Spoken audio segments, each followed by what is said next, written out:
High বন্ধুরা, আজকে রান্না করেছি মুরগির মাংস। প্রথমে পেঁয়াজ লাল করে তার উপরে মাংস দিয়ে ভেজে নিলাম লবণ দিয়ে।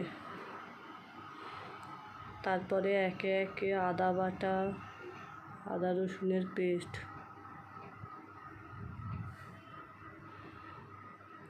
তারপরে লঙ্কা গুঁড়ো, হলুদ গুঁড়ো দিয়ে মাংসটাকে কষালাম।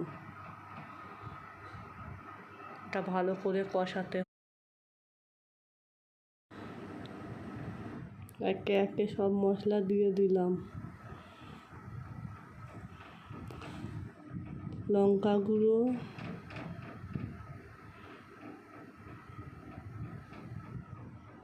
হলুদের গুঁড়ো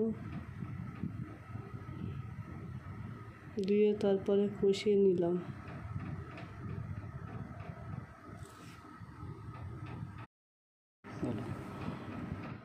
মুরগির মাংসটা রান্না হয়ে গেছে, এবারে খাওয়া দাওয়া হবে।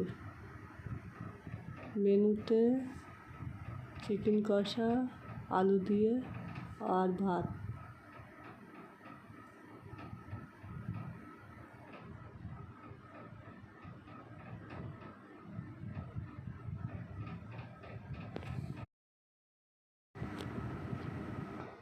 আমার এই চ্যানেলটাকে সাবস্ক্রাইব করো নতুন ভিডিও পাওয়ার জন্য।